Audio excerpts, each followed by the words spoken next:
coach made your entire team quit in one practice? Coach Brennan locked us in the gym during tornado sirens because champions don't stop for weather. We were at regionals warm-ups when the first siren went off. The sky had that sick green color that makes your stomach drop. My phone buzzed with an emergency alert. Tornado warning. Seek shelter immediately. Everyone started moving toward the locker rooms where the shelter area was. Coach Brennan blew his whistle so hard spit flew out. Nobody moves! We have 20 minutes before game time. Coach, that's a tornado siren. James, our captain, said carefully. I don't care if it's the apocalypse. We're playing this game. He walked over to the gym doors and turned his key in the lock. State championships don't get rescheduled for rain. Through the high windows, we could see debris starting to fly past. Tree branches, a stop sign. The assistant coach reached for the door. Coach Brennan blocked him. You open that door, you're fired, and these kids forfeit the season. My phone rang. It was my dad. Coach snatched it from my hand before I could answer. No phones during practice. You know the rules, Clay. My little brother's daycare is in the tornado path. I was shaking. They're evacuating to the basement. I need to know if he's okay. He'll be fine. Your job is to focus on this game. That's when we heard it. That sound everyone says is like a freight train. It wasn't. It was worse. Like the world was being torn apart. The windows started rattling violently. Lily, our youngest player at 14, started crying. Please, my mom's alone. She's in a wheelchair. She can't get to the basement by herself. Then she should have planned better. Coach was actually smiling. This is what separates winners from quitters. The lights flickered. Through the window, we saw a car flip in the parking lot. Our assistant coach pulled out his phone. I'm calling 911. Coach Brennan grabbed the phone and threw it against the wall, shattering it. Anyone else want to test me? That's when Danny stood up. His house was in a trailer park, right in the tornado's projected path. His whole family was there. Grandparents, baby sister, everyone. Coach, please. My family lives in Meadowbrook. That's directly... I don't care if your family lives in a cardboard box. Sit down. The building shook. Actually shook.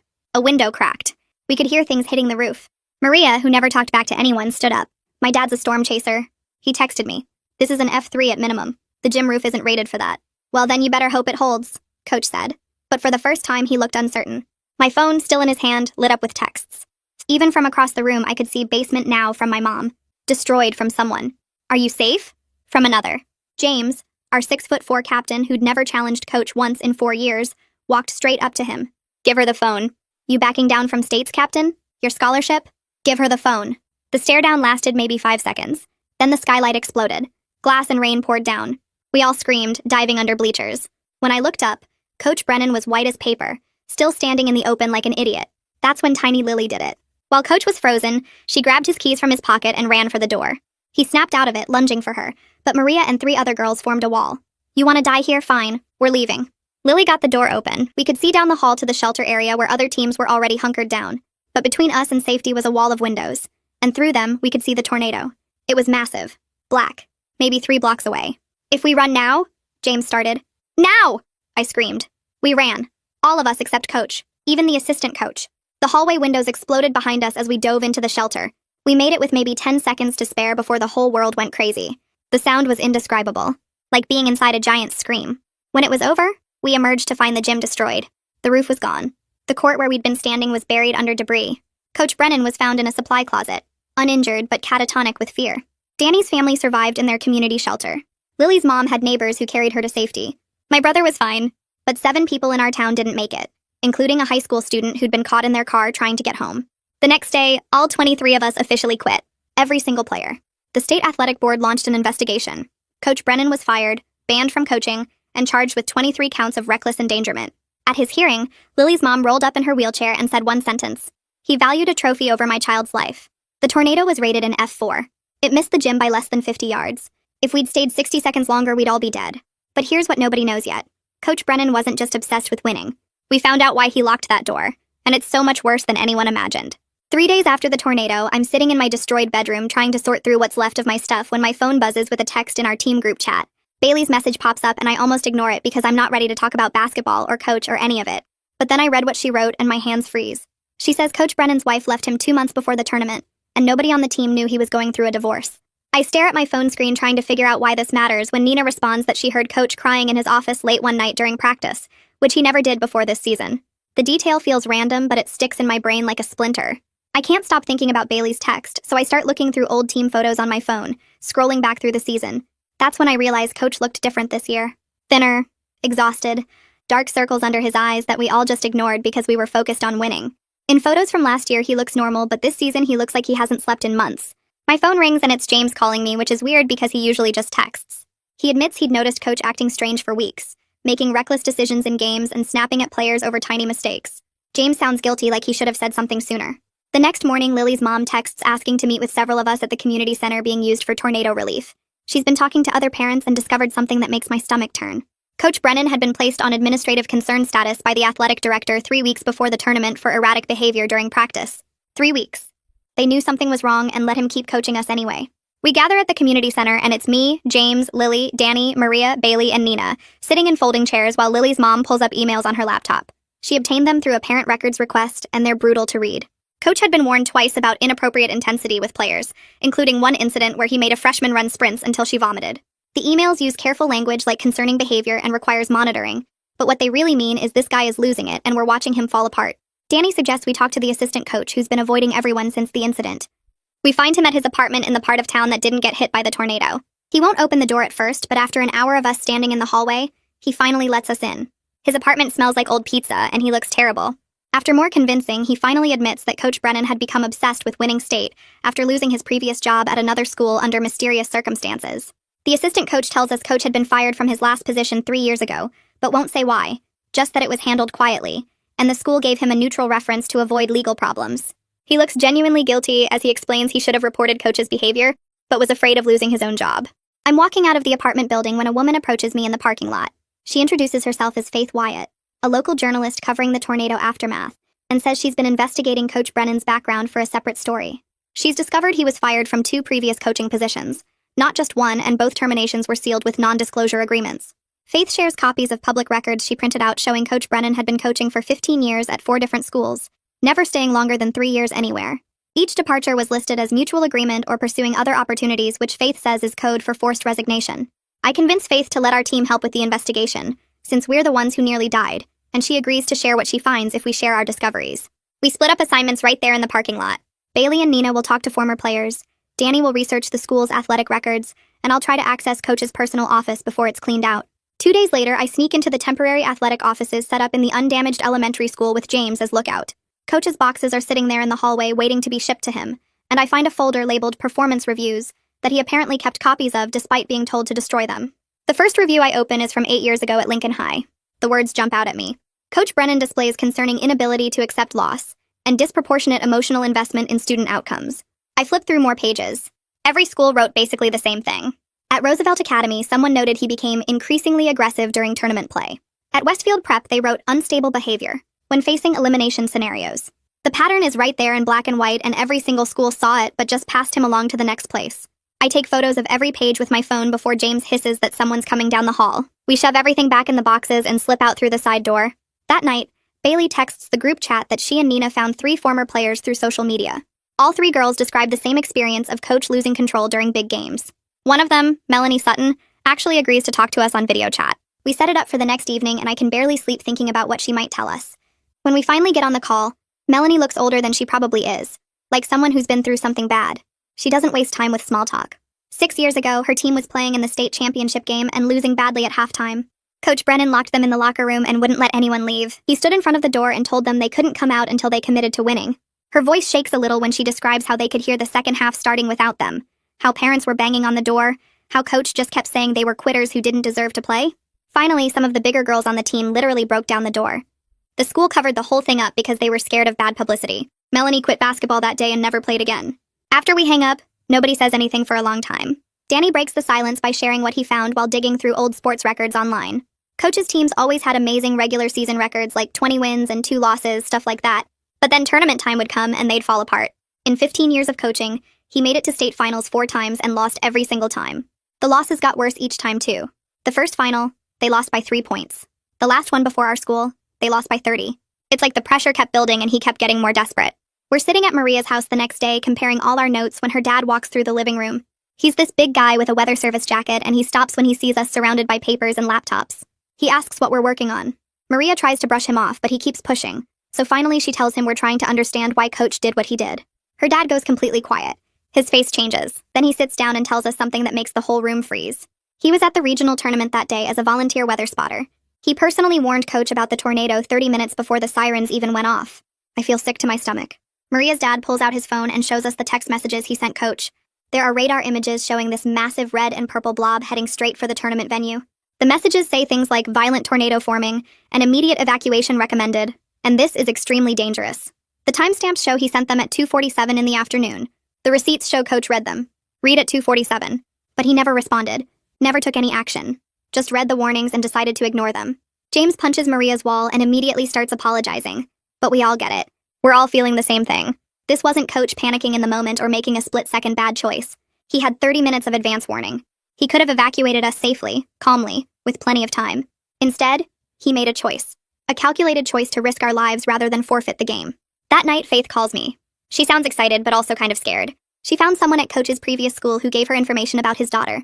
Apparently, she was 17, and a star player on a team he coached 10 years ago. She quit basketball her senior year right after a terrible state championship loss. The source won't say more without legal protection, but they hint there's a bigger story there. Something about why she quit. I can't sleep. I keep thinking about Coach having a daughter who played for him. What that must have been like. Around 2 in the morning, I give up on sleeping and start searching social media. It takes forever, but I finally find her profile. Her bio says, former athlete. Some things aren't worth it. I scroll through her photos. The ones from 10 years ago show this girl who looks empty somehow, like someone took something important from her. But the recent photos show someone different. Happier. Like she finally got away from whatever was hurting her. The next day, Bailey says maybe we should stop. Maybe we're getting too deep into this and should just let the criminal case handle it. But Lily argues back. She says we deserve to understand why someone we trusted nearly killed us. The team is splitting. Half of us want to keep digging for answers. The other half just want to move on and forget it ever happened. Nobody's really wrong.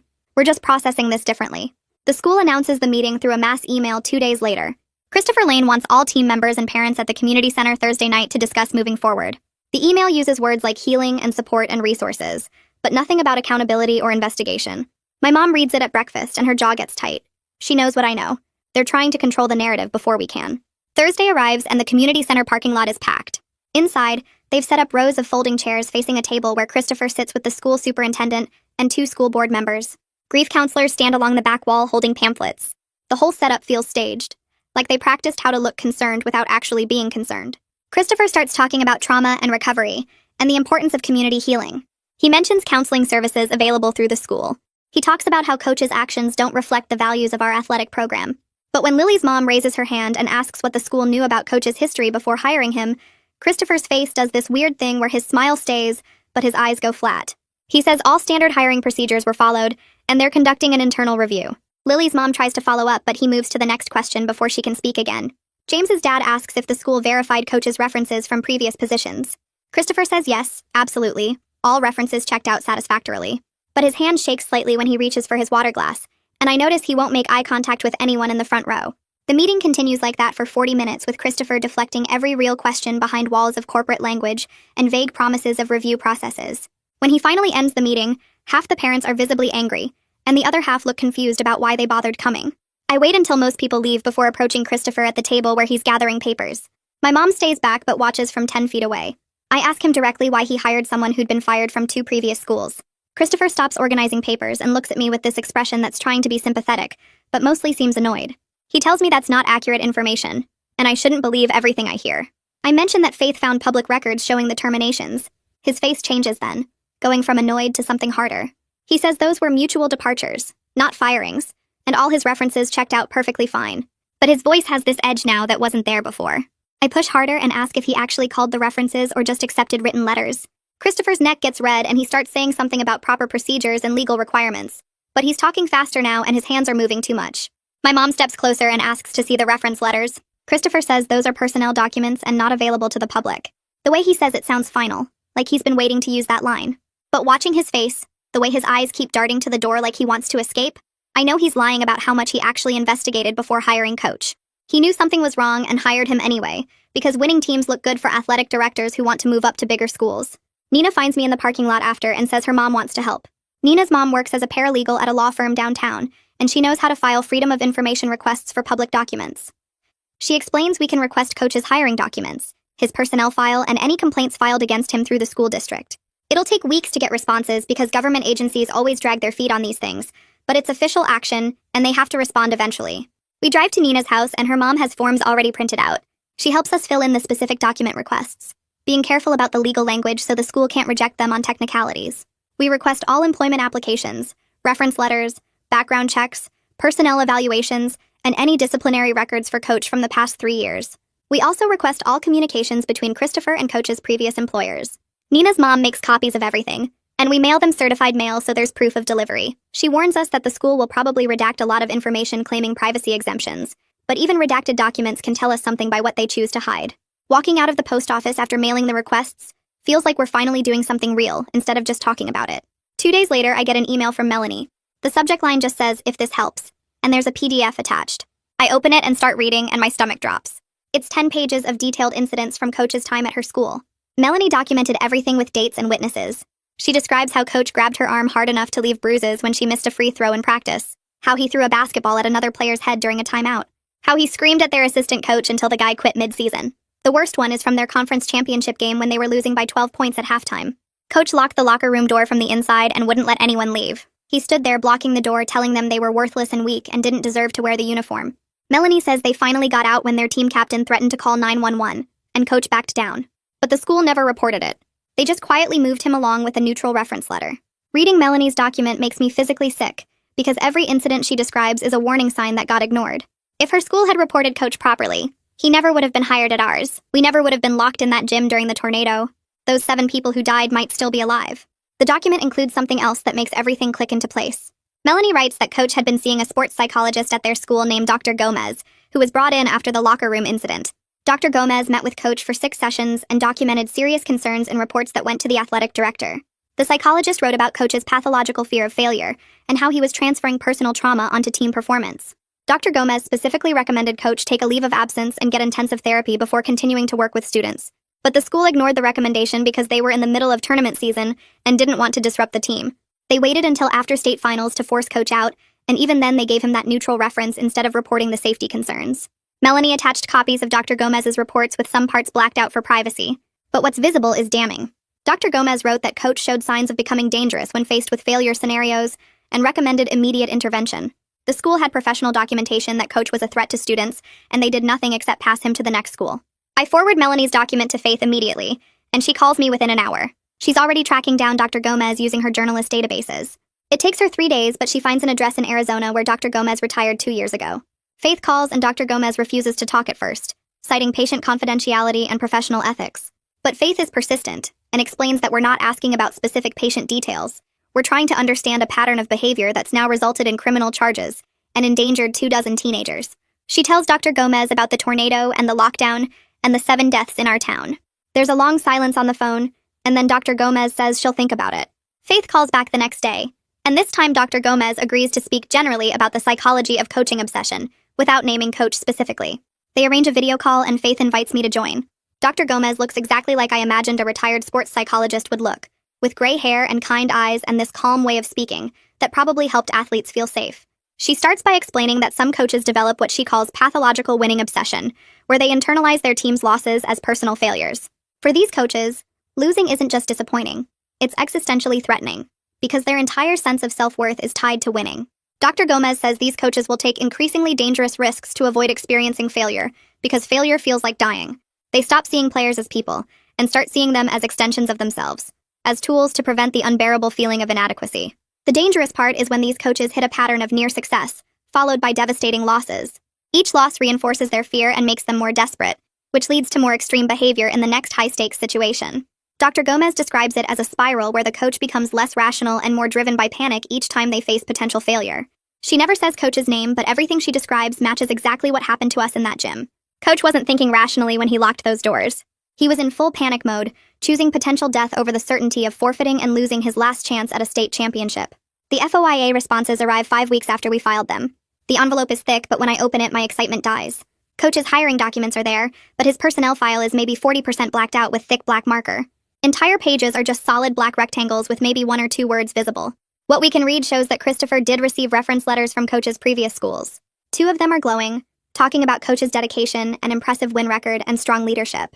But there's a 3rd letter that's different. It's from a principal at one of the earlier schools, and even with some parts redacted, you can tell it's negative. The visible parts mention intensity issues and concerns about emotional regulation, and a suggestion that Coach might benefit from additional professional development. The letter recommends calling for more details before making a hiring decision. But there's no record of Christopher ever making that call. Instead, there's a note in Christopher's handwriting at the bottom of the page that just says, "Win record speaks for itself. Need to improve program." He saw the warning signs and hired Coach anyway because he wanted someone who could win games and make the athletic program look good. Christopher sacrificed our safety for his own career advancement. Danny texts the group chat late one night with a link to a newspaper archive. He's been going through old papers from the town where Coach used to live, looking for anything about his daughter. What he finds is from 10 years ago, a brief article about a high school basketball player being hospitalized during the state championship game. The article doesn't give many details, just says the player suffered from severe dehydration and exhaustion and was taken to the hospital as a precaution. The player's name is mentioned once, and it's Coach's daughter. The article says she was a senior and a team captain, and her team lost the championship after she had to leave the game. The whole thing is written in that careful way newspapers use when they're not saying everything they know. Danny also finds the box score from that game, and Coach's daughter had played 47 out of 48 minutes, which is insane for a high school game. The article mentions the temperature in the gym was over 90 degrees, and several spectators had to leave due to heat. But it never questions why a coach left his daughter in the game for that long in those conditions. Faith uses her media connections to track down the emergency room doctor who treated Coach's daughter that night. It takes multiple calls and some convincing, but the doctor finally agrees to talk off the record. He won't give specific patient details, but he confirms that the girl's condition was consistent with prolonged physical stress and inadequate rest. He says her electrolyte levels were dangerously low, and she showed signs of chronic overtraining. When Faith asks if this seemed like a one-time incident or a pattern, the doctor goes quiet for a long time before saying that in his medical opinion, you don't get that depleted from one game. That kind of physical breakdown happens when someone has been pushed too hard for too long without proper recovery. He remembers the case specifically because the father initially refused to leave the exam room and kept asking when his daughter could return to playing. The doctor had to get hospital security involved before the father would step out and let them treat her properly. After Faith hangs up, she looks at me through the video call, and neither of us says anything for a minute because we're both thinking the same thing. Coach didn't just risk our lives during the tornado. He'd been destroying people he supposedly cared about for years, and every institution that should have stopped him just looked the other way. Faith spent 3 days tracking down Coach's ex-wife through coaching networks and mutual contacts. The first 2 people she called hung up immediately when they heard what the investigation was about.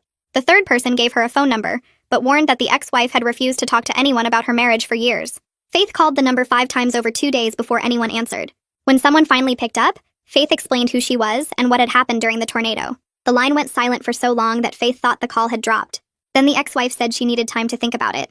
2 days later, she texted Faith an address for a coffee shop 2 towns over, and said she would only meet with Faith and one team member, nobody else. Faith called me because I'd been helping with the investigation from the start. We drove to the coffee shop on a gray afternoon with rain threatening. The place was nearly empty, just us and an elderly couple in the corner. The ex-wife was already sitting at a back table when we arrived. She looked tired in a way that went deeper than just lack of sleep. Her hair was pulled back tight, and she had dark circles under her eyes that makeup couldn't quite hide. She didn't smile when we sat down. Faith started to introduce herself, but the ex-wife cut her off. Her first words were direct and sad. She said she'd tried to warn people, but nobody wanted to listen. Faith pulled out her notebook, and the ex-wife immediately shook her head. No recording devices, no notes during the conversation. Faith could write everything down afterward, but not while they were talking. We agreed, and Faith put the notebook away. The ex-wife asked us not to use her name in anything we published. She had a daughter to protect, and using her name would make her daughter identifiable. Then she started talking and didn't stop for almost an hour. She said her husband's obsession with winning had destroyed their marriage and nearly destroyed their daughter. It wasn't always that bad. When they first got married, basketball was just his job, something he enjoyed and was good at. But over the years, it became something else entirely. Every loss felt personal to him, like a reflection of his worth as a person. She watched him change slowly, season by season, until she barely recognized the man she'd married. During tournament season, he became someone different. He couldn't sleep, lying awake replaying games in his head. He stopped eating regular meals, just grabbing food whenever he remembered. He was convinced that winning state would somehow fix everything wrong in his life. He told her once that a state championship would prove he wasn't a failure, that all the sacrifices had been worth it. She didn't understand what sacrifices he meant, because coaching was his choice, his passion. But he talked about it like he'd given up everything for basketball and needed that trophy to justify it all. The ex-wife's voice got quieter when she started talking about their daughter. She took a sip of her coffee and her hand shook slightly. Their daughter had been a talented player. Really talented. Coach started training her separately at home when she was in middle school. Extra drills in the driveway before school. Weekend practices that lasted hours. The ex-wife thought it was good at first. A father and daughter bonding over a shared interest. But by the time their daughter reached high school, it had become something darker. Coach was running additional practices before dawn, making their daughter wake up at 5 in the morning to train before school started. He gave her caffeine pills to boost her performance during games. The ex-wife found the pills in their daughter's gym bag and confronted him. He said every serious athlete used them, that it was normal. She knew it wasn't normal. She knew he was pushing their daughter too hard, but she didn't know how to stop him without destroying their family. The breaking point came during the state championship game 10 years ago. Their daughter had been playing incredible basketball all season. The team made it to the finals and everyone was excited. But during the championship game, something went wrong. It was hot in the gym, over 90 degrees. Their daughter had been playing almost the entire game without rest. The ex-wife was sitting in the stands watching, and she could see her daughter struggling. She looked pale and unsteady on her feet. The ex-wife wanted to go down and tell Coach to take her out, but other parents said she was being overprotective, that their daughter was fine. Then their daughter collapsed on the court, just fell down mid-play and didn't get up. The ex-wife ran down from the stands. Paramedics were already there, checking their daughter's vital signs. She was conscious but confused, not sure where she was. The paramedics said she needed to go to the hospital immediately. That's when Coach did something the ex-wife would never forgive. He told the paramedics to wait. He said their daughter could push through it, that she just needed water and a few minutes rest. He actually argued with the paramedics while their daughter was lying on the floor. The ex-wife had to physically push him aside and tell the paramedics to take her daughter to the hospital. At the emergency room, doctors said their daughter was severely dehydrated, and her electrolyte levels were dangerous. She showed signs of chronic overtraining and physical stress that had been building for months.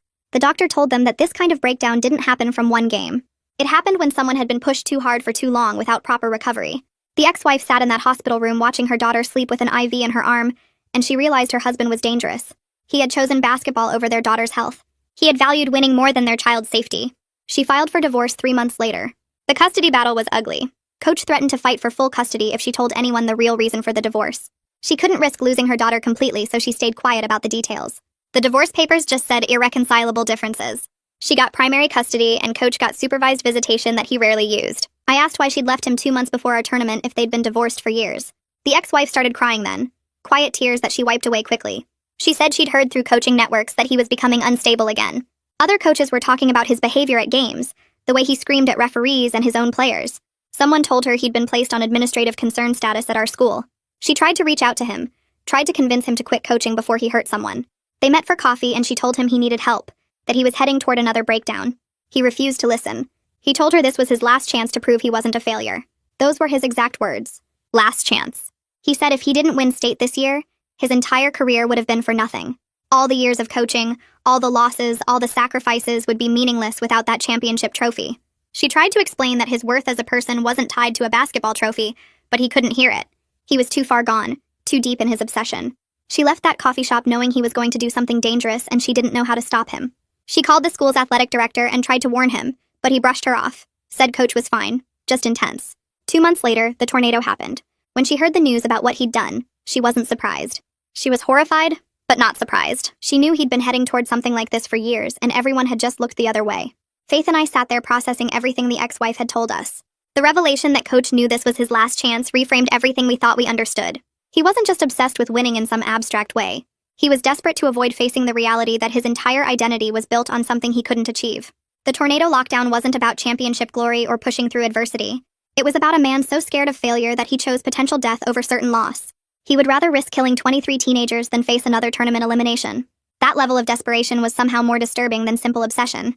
We thanked the ex-wife for meeting with us, and she made us promise one more time not to use her name. Then she left, and Faith and I sat in that coffee shop for another hour going over everything she'd said. Faith had been taking mental notes the whole time, and now she filled her notebook with every detail she could remember. 3 weeks after the tornado, Faith published her investigation. The article was long and detailed, laying out Coach's entire history across 4 schools. She included interviews with former players, the sports psychologist's general comments, and carefully anonymized quotes from the ex-wife. She documented how multiple schools had enabled his dangerous behavior by passing him along quietly, rather than reporting him to state athletic boards. The story exploded beyond our small town within hours of publication. National media picked it up by that evening. News vans showed up at our school the next morning. Reporters were calling everyone involved, trying to get interviews. The focus shifted from just Coach's actions during the tornado to the systemic failures that had allowed him to keep coaching for 15 years, despite repeated warning signs. Major sports networks ran segments about the culture of enabling in high school athletics. Education policy experts were writing opinion pieces about the need for better oversight. Our small town became the center of a national conversation about student safety and institutional accountability. Jade Rivas from the school board called an emergency meeting 4 days after Faith's article published. The meeting was held in the community center since the school board office was too small for all the media and concerned parents who showed up. Jade stood at the front of the room looking grim. She announced a full investigation into Christopher Lane's hiring practices and the athletic department's oversight failures. She read from a prepared statement that laid out the timeline of what the school board had known and when they'd known it. Christopher was placed on administrative leave effective immediately pending the investigation's results. He wasn't at the meeting. Jade said he'd been instructed not to have contact with any students or staff members until the investigation concluded. The assistant coach resigned before he could be fired. He submitted his resignation letter that same day, citing personal reasons. Everyone knew the real reason. He'd been complicit in Coach's behavior, staying silent when he should have spoken up. His resignation was accepted without comment. The state athletic board launched its own investigation into all 4 schools that had employed Coach over his 15-year career. They sent investigators to each school to review hiring records, personnel files, and any complaints that had been filed. Within a week, 2 athletic directors and 1 principal were suspended for failing to report concerning behavior and providing false references. The investigation revealed a pattern of schools quietly pushing out problematic coaches by giving them neutral references just to avoid legal liability. Coach would get fired or forced to resign from one school, and that school would give him a decent reference to make him someone else's problem. Nobody wanted to deal with the fallout of officially reporting misconduct, so they just passed him along. It was easier to let him become another school's liability than to do the right thing and flag him in the system. Each school probably thought they were handling an isolated incident, not realizing they were part of a pattern that would eventually put kids in danger. A lawyer named Aditya Schwartz contacted our team a week after the state investigation was announced. He specialized in institutional liability cases and had been following our story in the news. He called me first because my name had been in several articles as one of the team members helping with the investigation. He explained that he wanted to represent our team pro bono in a potential lawsuit against the school district. He said the pattern of enabling Coach's behavior despite known risks created clear grounds for negligence claims. The school district had hired someone with red flags in his history, failed to properly supervise him, ignored warnings about his behavior, and that failure had put us in life-threatening danger. He thought we had a strong case not just against Coach personally, but against the institutional systems that had allowed him to keep coaching. He wanted to meet with our whole team and our parents to discuss the possibility of legal action. I told him I needed to talk to everyone first and get back to him. That night, I sent a message to our group chat explaining what Aditya had said. The responses were mixed. Some families wanted to pursue it, seeing it as a way to force real change and get compensation for therapy costs. Other families were hesitant, worried about the stress of a lawsuit and more publicity. We needed to meet in person and actually discuss this as a team before making any decisions. We scheduled the meeting for Saturday afternoon at Maria's house since her parents had a big basement that could fit everyone. 20 families showed up, which meant most of the team and Aditya came to explain the legal process. He set up a laptop with a presentation but kept it simple, walking us through what a lawsuit would actually mean. The school district had insurance that covered liability claims, and our case was strong because of the pattern of negligence Christopher Lane and the other schools had shown. Some parents started asking questions immediately about how long it would take, and whether we'd have to testify, and Aditya answered each one carefully, never making promises he couldn't keep. Then Lily's mom rolled forward in her wheelchair, and everyone got quiet because she didn't usually speak up in big groups. She said hitting the insurance company was the only language the school board understood, that they'd already moved on from what happened to us, and nothing would change unless we forced them to pay attention through their wallets. Her voice shook a little, but she didn't back down, explaining that therapy for Lily was costing hundreds of dollars every week, and their insurance only covered part of it, and other families were probably in the same situation. A few parents nodded, and I could see my mom gripping my dad's hand tight. Then Danny stood up, and the room went even quieter because he'd been so silent through all the previous meetings. He told everyone that his family's trailer was completely destroyed in the tornado, that they'd lost everything except what they were wearing that day. They were staying with his aunt in a 2-bedroom apartment, all 7 of them crammed in there, and his little sister had to sleep on the couch. His grandparents were too old to be living like that, and his mom was working double shifts to try to save money for a new place, but it wasn't enough. He said he needed the settlement money not for therapy or justice, but just to have a home again, and suddenly the lawsuit wasn't abstract anymore. It was about Danny's baby sister sleeping on a couch, and his grandparents sharing a bedroom with his parents.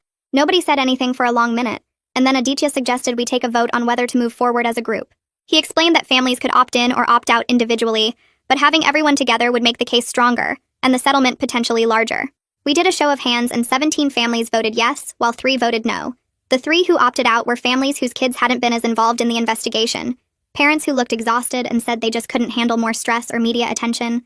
I understood, but I also felt something crack in our team unity, like we were splitting into those who wanted to fight and those who wanted to forget. The families who opted out left pretty quickly after the vote, and the rest of us stayed to sign initial paperwork with Aditya. 2 days later, the prosecutor handling Coach Brennan's criminal case called me directly, which was weird because she usually went through my parents. She said she wanted to give us a heads up before it hit the news that Coach's defense team was arguing diminished capacity due to mental health crisis. They had evidence that he'd been suffering from severe depression and untreated anxiety for years, and they were pushing for psychiatric treatment instead of jail time. She sounded frustrated, like she thought the defense might actually work, and she wanted us to be prepared for the possibility that Coach might not go to prison at all. I told the team in our group chat, and the responses came fast and angry. Some people were actually relieved, saying it proved Coach wasn't evil, just sick, while others were furious that mental illness was used as an excuse for nearly killing us. Maria wrote a long message about how her uncle had depression, And he never locked anyone in a building during a tornado. So being mentally ill didn't mean you got a free pass for endangering kids. James said he didn't care what Coach's diagnosis was. Actions had consequences regardless of mental state. I sat there reading the messages pile up and realized I felt both things at once. Angry that Coach had put us in danger, but also sad that he'd been suffering and nobody had helped him before it got this bad. The contradiction made my head hurt. I had a therapy appointment with Cecilia Morrow the next day, and I brought up the mental health defense immediately. She listened to me talk for 10 minutes straight about feeling confused and guilty for having sympathy for Coach, and then she said something that helped. She explained that understanding why someone hurt you doesn't mean forgiving them or excusing what they did, and I could hold both truths at the same time without it being contradictory. Coach was suffering, and Coach nearly killed us, and both things were real and valid. She said trauma responses weren't logical, and I didn't have to figure out the right way to feel about him because there wasn't one. I left her office feeling slightly less tangled up inside, but still carrying this heavy weight of complicated emotions I didn't know what to do with. Bailey stopped showing up to our team meetings after that, and she quit responding in the group chat too. After a week of silence, I drove to her house and knocked until her mom answered. Bailey was in her room and didn't want to come out, but her mom convinced her to at least talk to me at the door. She looked terrible. Dark circles under her eyes and her hair unwashed, and she admitted she'd been having panic attacks multiple times a day. Every time her phone buzzed with a news alert or group chat message, her chest got tight and she couldn't breathe. She said she was done with the investigation and the lawsuit and all of it. She just wanted to forget the tornado happened and move on with her life. I tried to tell her we needed her, but she shook her head and said needing answers wasn't the same as being able to handle finding them, and she'd reached her limit. Her mom put a hand on her shoulder and gave me a look that said I should leave, so I did. Driving home, I started wondering if Bailey was right. If maybe I was forcing everyone to relive trauma over and over in the name of finding truth. Some people heal by understanding what happened, and some people heal by creating distance from it, and maybe there wasn't one right way to deal with what Coach did to us. James called me that night and asked if we could talk, his voice sounding rough and tired. We met at the park near school, sitting on swings in the dark like we were kids again. He told me he'd been having nightmares every night since the tornado, always the same dream where he was back in the gym. And Coach was locking the door, but this time James couldn't move or speak. Just stood there frozen while the tornado got closer. He said he felt guilty that he didn't confront Coach sooner, before we were locked in, that maybe if he'd stood up to Coach's behavior during regular practices, we never would have been in that situation. I reminded him that he saved our lives by standing up when he did, that grabbing my phone back from Coach and forcing the confrontation was the reason we got out in time. But he just shook his head and said he should have seen the warning signs earlier. All those times Coach got too intense or pushed us too hard, and he'd ignored it because he wanted his scholarship and didn't want to rock the boat. I didn't know what to say to make him feel better because part of me understood the guilt. We'd all seen signs and ignored them. Nina texted the group chat late that night with something she'd found while going through old social media posts. Coach Brennan's daughter had posted something 5 years ago on the anniversary of her hospitalization, and Nina had screenshot it. The post said, "Some people never learn that their dreams aren't worth other people's lives," and she'd tagged her father in it, but he'd never responded to it, or acknowledged it at all. The post was still up, public for anyone to see, and it felt like she'd been trying to warn people about him for years, but nobody had listened. I stared at those words on my phone screen, this message from a girl I'd never met who'd survived her own version of what we went through, and I felt this connection to her across time and distance, both of us damaged by the same man's inability to let go of winning. I spent 2 hours that night trying to figure out how to word a message to Coach's daughter. Every draft sounded wrong, either too formal or too casual, too demanding or too weak. Finally, I just wrote what was true. I told her I was on the team Coach locked in the gym during the tornado, that we were trying to understand what happened, and that her old post made me realize she'd been warning people about him for years. I hit send before I could overthink it more. She didn't respond that day, or the next day. By the third day, I figured she'd decided to ignore me, which I couldn't blame her for. Then my phone buzzed with a message from her account. Just one sentence. My father loved basketball more than he loved me, and he almost killed me trying to prove he was good enough. I read it 5 times, sitting on my bed with my phone shaking in my hands. That single sentence explained everything and nothing at the same time. Coach wasn't some evil person who wanted to hurt us. He was broken in a way that made him dangerous, someone who kept trying to fix his own failures by winning through his teams. The tornado lockdown wasn't an isolated, crazy decision. It was just the most extreme version of something he'd been doing for 15 years. Every time he pushed too hard, every time he ignored safety or well-being, he was trying to prove something to himself that could never be proved by winning games. The pattern was so clear now that I couldn't believe we'd missed it. Or maybe we hadn't missed it. We'd just been too young to recognize what we were seeing. I forwarded the message to Faith and she called me within an hour. She'd been working on a follow-up article and wanted to include interviews with Coach's daughter and ex-wife if they'd agree. Both women said yes, apparently ready to tell their stories now that the criminal case was moving forward. The article came out 2 weeks later, and it changed everything. Faith wrote about Coach's mental health struggles, his daughter's hospitalization, his ex-wife's failed attempts to get him help. She included quotes from the sports psychologist about pathological fear of failure and how coaching culture makes it almost impossible for coaches to admit weakness. The comments section exploded. Half the people accused Faith of making excuses for someone who endangered children, saying mental illness doesn't give you permission to nearly kill people. The other half praised the article for showing how broken systems create dangerous situations, how schools pass problem coaches along instead of addressing issues, how winning gets valued over everything else. I read every comment, trying to figure out how I felt about it all. Then the court documents from Coach's criminal case became public, and we got the complete picture. He'd been diagnosed with depression and anxiety years ago, right after his daughter quit basketball. His ex-wife had found the paperwork while cleaning out their old house for the divorce. The records showed he'd gone to therapy for 6 months, got prescribed medication, seemed to be improving. Then he stopped everything, told his therapist he didn't need help anymore, that medication made him weak, that he could handle his problems by focusing on coaching. His ex-wife had begged him to go back to treatment. His previous schools had suggested counseling when his behavior got concerning. He refused every single time, convinced he could win his way out of his problems, that one state championship would prove he wasn't a failure and everything would be fine. Reading those documents made me so angry, but not at Coach anymore. I was angry at Lincoln High for hiring him without checking his history properly. Angry at his previous schools for giving him good references instead of honest ones. Angry at the coaching culture that made him think asking for help was weakness. Angry at every athletic director who saw warning signs and ignored them because his teams won games. My rage had been focused on one man who locked us in a gym, but now it spread out to include everyone who made that moment possible. The school board held a special meeting 6 weeks after Faith's article came out. Aditya had been pushing them hard on our lawsuit and they finally caved. They voted to settle for an amount they wouldn't tell us, but our lawyer said was substantial. More important, they passed new policies requiring mental health screenings for all coaches, mandatory reporting of concerning behavior to the state athletic board, and independent oversight of athletic departments. Jade stood up during the meeting and apologized directly to our team for the institutional failures that put us in danger. It felt like progress, but also kind of empty compared to what we'd been through. No amount of policy changes could undo the fact that we'd almost died. Coach's criminal trial wrapped up 2 months after the tornado. His lawyers worked out a plea deal, 2 years in prison followed by 5 years probation. He'd have to do mandatory mental health treatment and could never coach again or work with kids in any capacity. The judge read a long statement at the sentencing hearing about how mental illness explains behavior but doesn't excuse it, how Coach had responsibility for his choices even while struggling. I went to the sentencing with James, Danny, Maria, and Lily. We sat in the back of the courtroom and watched Coach shuffle in wearing an orange jumpsuit. He looked nothing like the intimidating figure who used to make us run sprints until we puked. He was thin and gray and looked about 20 years older than he actually was. When the judge asked if he wanted to speak, he stood up and started crying. He apologized to us, to his daughter, to everyone he'd hurt, said he knew sorry wasn't enough, but he wanted us to know he understood what he'd done. His voice cracked and broke and he could barely get the words out. I sat there listening and feeling absolutely nothing. His apology was probably real, but it didn't matter because it couldn't undo anything. After the judge finished and they led Coach away, we stood in the hallway outside the courtroom waiting for our parents. That's when Lily's mom rolled up to Coach's ex-wife, who was standing alone by the windows. We all went quiet, watching. They talked for maybe 2 minutes, voices too low for us to hear. Then Lily's mom reached up from her wheelchair, and Coach's ex-wife bent down and they hugged, just stood there holding each other while people walked past them. Later in the car, Lily told me what her mom said during that conversation. We're both mothers who couldn't protect our children from him. Somehow that shared experience, both having kids hurt by the same person in different ways, created understanding between them. 6 weeks after the sentencing, our whole team met at the community center to decide what happened next. All 23 of us in one room for the first time since the tornado. Christopher had been fired as athletic director, and the new one wanted to know if we planned to play next season. We talked for 2 hours about what basketball meant to us now, whether we could separate the sport from the trauma, whether staying together made sense. The vote was unanimous. We were done with competitive basketball, all of us. The sport was too tangled up with what Coach did, with the tornado, with everything that happened after. But we wanted to stay connected as people, as the group who survived something terrible together and came out the other side changed.